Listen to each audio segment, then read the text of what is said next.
Now, many of us will have differing opinions about what the best sci-fi horror movie is, so if your favourite didn't make this list, don't be upset.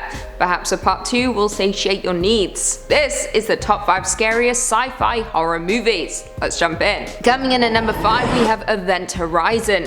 I mean, of course, I couldn't possibly write about sci-fi horror movies without including one of the best of all time, Event Horizon. Released in 1997 and directed by Paul W.S. Anderson, Event Horizon stars the likes of Lawrence Fishburne, Sam Neill, Kathleen Quinlan, and Jolie Richardson, with the movie being set in 2047 and following a crew of astronauts who are sent on a rescue mission after Event Horizon, a mission spaceship, appears in orbit near Neptune. The crew learns pretty fast that the Event Horizon was a testbed for an experimental engine that ultimately opened a rift in the space-time continuum, which resulted in a malevolent entity possessing their ship. The movie is maddening from start to finish, with the crew discovering a portal to a terrifying dimension, one that we only get to see snippets of. But we know it's enough to drive the crew completely over the edge and wish to end their lives over returning. Now, while it did flop upon its initial release, Event Horizon has since developed a dedicated and very dedicated cult following, and has since been labelled as one of the best sci-fi horror movies in history, alongside the other greats coming up on our list. Not to mention the cast is truly fantastic, and no matter how many years pass, the movie just gets better and better with time. Before we jump into number 4, be sure to hit that like button, it really helps us out a lot. Coming in at number 4, we have Sunshine. Sunshine is a movie that I truly think we don't discuss enough, with this being one of the best sci-fi horror movies I've ever seen. We're sleeping on it, and that needs to change. Released in 2007 and directed by Danny Boyle, Sunshine stars the likes of Cillian Murphy, Chris Evans, Rose Byrne, and Benedict Wong, with the plot following a group of astronauts on a dangerous mission to reignite the dying sun in the year 2057. However, the crew soon begin to get pulled in by the distress calls of an earlier ship who was sent out on the same mission. Now, the crew could continue on their mission, or they could investigate the distress call, and ultimately they make the wrong call and find themselves heading towards danger. Not only are they deviating from their mission, but they must now fight for their own survival while also attempting to save humanity from the dying sun.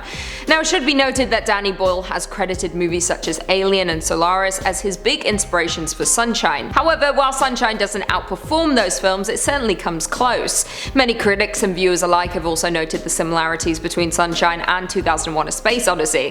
However, despite all this, the movie was not considered a box office success, despite being met with praise. Also, an interesting tidbit of information, director Danny Boyle had the actors live together and learn about topics related to their role as a form of method acting.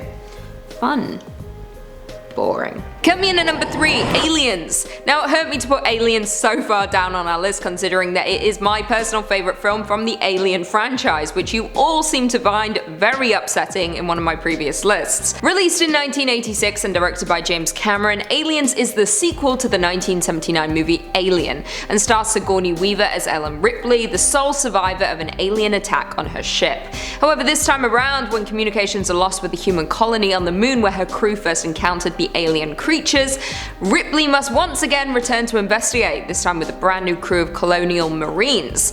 Now, this is a rare case of a sequel exceeding its predecessor. In my opinion, that is. I know many people disagree with me. However, Alien sets the bar incredibly high for sci-fi horror movies, with Ripley returning back to space and kicking ass and taking names. This time around, there's far more action than horror in the movie, with it being a thrill ride from start to finish. Not to mention, the xenomorph is an absolutely terrifying creature, with it making a reappearance in Aliens. It is also considered to be one of the deadliest alien species, requiring a host organism to reproduce, hence where humans come into play, with the aliens implanting embryos into various hosts. Now, it is very rare for a genre film to receive critical acclaim, but Aliens defied all odds, with Sigourney Weaver even nabbing herself an Oscar nomination in the process. Coming in at number 2, we have The Thing. Now, this was very close to being my number 1 pick, but I had to make the tough call, and unfortunately The Thing got pushed to number 2. Released in 1982 and directed by John Carpenter, The Thing stars the likes of Kurt Russell, A. Wilford Brimley, T.K. Carter, and Keith David, with it following following a group of American researchers in Antarctica who encounter the Thing, an extraterrestrial life form that has the ability to assimilate and imitate other organisms. Due to this, the group becomes paranoid, with them no longer being able to trust one another, accusing one another perhaps being the Thing. From the off, The Thing is a frightening and suffocating movie with the hostile Antarctica setting creating a sense of unease and claustrophobia. They are completely alone with no escape, no hope of rescue, not to mention a shape-shifting alien is on the loose and will do absolutely anything to secure its survival by mutating, taking on other forms, and killing everything in its path, whether it be a dog or a human. The movie so effectively evokes a sense of fear of the unknown, the fear that we will lose control of our own body and be taken over by an outside force. Not to mention, we as an audience don't even know who we can trust, because at the end of the day, any single one of the characters could be the Thing. To this day, The Thing is considered to be one of the best science fiction horror movies of all time, with it developing an intense and dedicated cult following over the years. And finally, in at number 1 we have Alien. Now everyone will surely be breathing a sigh of relief that Alien made it to the number 1 spot, and not my favourite Aliens, which we discussed earlier. Released in 1979 and directed by Ridley Scott, Alien stars the likes of Sigourney Weaver, Tom Skerritt, John Hurt and Ian Holm, with it following the crew of a commercial space tug, Nostromo, who encounter an aggressive and deadly alien which is set loose on their ship, resulting in some truly catastrophic and terrifying events. Sigourney Weaver as Ripley also quickly becomes the archetype of a female action heroine, with her being a woman most of us strive to be. No matter how much time passes by, Alien still has the ability to keep you on the edge of your seat, with the eponymous alien working its way through the crew through any means possible and making sure it will continue to thrive and reproduce. Now it can be said that Ridley Scott set the standard for sci-fi horror movies, with many, particularly the ones we just listed, soon to follow. Many of the moments have been imitated throughout cinema, but ultimately Alien was the one to start it all. The movie has become absolutely iconic over time, with the chest-bursting scene going down in history as one of the scariest moments in any horror movie. It's also a very rare case where almost every element of the movie is near perfect, and to top it off, the creature designed by H.R. Giger is incredible. As we know, the success of Alien spawned a franchise of movies including Aliens, Alien 3, Alien Resurrection, Alien vs Predator, and everyone's least favourite, Prometheus, which I actually loved, but that's because I love Charlize Theron. Come for me. Well, there we have it. Do you guys agree with that list? Were there any sci-fi horror movies that we missed? Probably a ton, and you will probably let me know. Leave us all your thoughts and feelings in the comments down below, and perhaps can do a part 2. Before I go though, I just want to respond to a few comments from one of our last videos, top 5 scariest horror movie subgenres. Greg Walker said, a few that should be covered are cosmic horror, creature feature, gothic horror, animal horror, and cannibal horror. Animal horror, are we talking Cujo here? In which case, yes. But yeah, there were loads of subgenres. There's so many, and I couldn't cover them all. I just wanted to brush, touch the surface. Brush the surface? Whatever that term of phrase is. But yeah, there's so many to cover. I know a lot of you were upset, but I picked my faves, sorry. Lock the Fox said, the fact that you can't say beep just goes to show how big of a stick up the beep sensors have. Yes, many of you commented on the fact that one of my points in which I talk about torture beep, it got censored a lot. It wasn't my doing, it is the fact that YouTube will not let us say certain words, and I couldn't say that word. But unfortunately my whole point was about that word, so sorry.